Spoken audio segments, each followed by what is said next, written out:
মায়ের হাতের একটি সিম্পল রান্না, কিন্তু খেতে হবে অসাধারণ।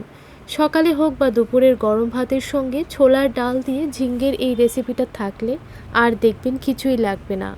তো এখানে আমি কিছু ঝিঙ্গে নিয়ে নিলাম। ঝিঙ্গের যে শক্ত অংশটা আছে এটাকে এরকমভাবে চাকু দিয়ে কেটে নিতে হবে। ঠিক এইরকমভাবে চাকু দিয়ে ঘষা দিলেই কিন্তু খুব সুন্দরভাবে শক্ত অংশটা কেটে যাবে। এখন এগুলোকে ভালো করে ধুয়ে পরিষ্কার করে নেব। তো ভালোভাবে ধুয়ে পরিষ্কার করে নিলাম। এখন ঝিঙ্গেগুলোকে এরকম টুকরো করে কেটে নিচ্ছি। তারপর মাঝখান থেকে আমি এইভাবে টুকরো করে আরেকটা টুকরো করে নেব। তো প্রত্যেকটা ঝিঙ্গেকে এরকম 4 ফালি করে কেটে নিতে হবে। তো সবগুলো ঝিঙ্গেই কাটা হয়ে গেছে। এখন প্লেটের মধ্যে ঝিঙ্গেগুলোকে তুলে নেব।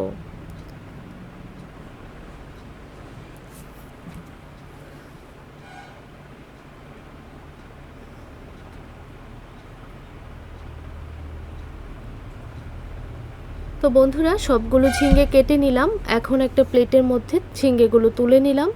তো অন্যদিকে আমি 1 কাপ ছোলার ডাল প্রায় 7 থেকে 8 ঘন্টা আগে ভিজিয়ে নিয়েছিলাম। ডালটা কিন্তু ভালো করে ভিজেও গেছে। এখন এটাকে খুব ভালো করে পেস্ট করে নিতে হবে।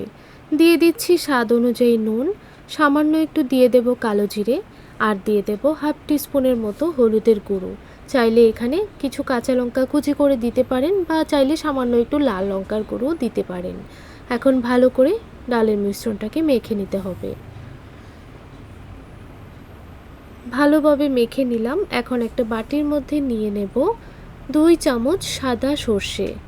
এখানে চাইলে কালো সর্ষে দিতে পারেন। 1 চামচ সাদা সর্ষে, 1 চামচ কালো সর্ষে দিতে পারেন। আর দিয়ে দিচ্ছি 2 চামচ সাদা তিল। সাদা তিলের পরিবর্তে পোস্ত দিতে পারেন। এখন এটাকে ভালো করে শিলনোড়ার মধ্যে পেস্ট করে নেব। চুলার মধ্যে একটা কড়াই বসিয়ে দিলাম। দিয়ে দিচ্ছি 2 টিস্পুন সরিষার তেল, একটা শুকনো লঙ্কা দিয়ে দিলাম, হাফ টিস্পুন কালো জিরে দিয়ে দিলাম। ফোড়নটাকে ভালোভাবে ভেজে নিতে হবে। একদম সিম্পল একটা রান্না, কিন্তু খেতে হবে অসাধারণ। একবার বাড়িতে বানিয়ে খেয়ে দেখুন, কথা দিচ্ছি বারবার খেতে চাইবেন।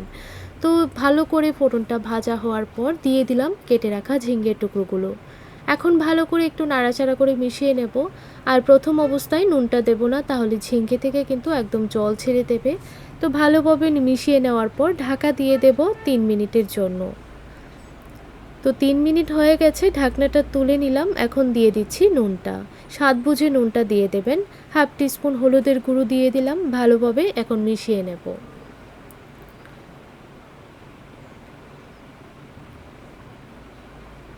ভালো করে মিশিয়ে নেওয়া হয়ে গেছে। এখন আবারও ঢাকা দিয়ে দেব 2 থেকে 3 মিনিটের জন্য। তো 3 মিনিট পর ঢাকনাটা তুলে দিলাম। দেখুন ভালো করে কিন্তু ঝিঙ্গে ভাজা হয়েছে। এখন 1 চামচ দিয়ে দিলাম আদা আর কাঁচা লঙ্কার পেস্ট। ঝাল বুঝে কাঁচা লঙ্কাটা দিয়ে দেবেন। আর এই রান্নাটা খুব বেশি ঝাল করলে খেতে ভালো লাগবে না, হালকা একটু ঝাল থাকলেই খেতে ভালো লাগবে। তো ভালো করে কাঁচা লঙ্কা আর আদার পেস্ট ভেজে নেওয়ার পর দিয়ে দিলাম সর্ষে বাটা আর সাদা তিল বাটা। এখন ভালো করে এই মশলাটাকেও কষিয়ে নিতে হবে। আর ঝিঙ্গে থেকে কিন্তু অনেকটাই জল ছেড়েছে। ভালো করে এই মশলাটা এই জল দিয়ে কিন্তু কষিয়ে নিতে হবে।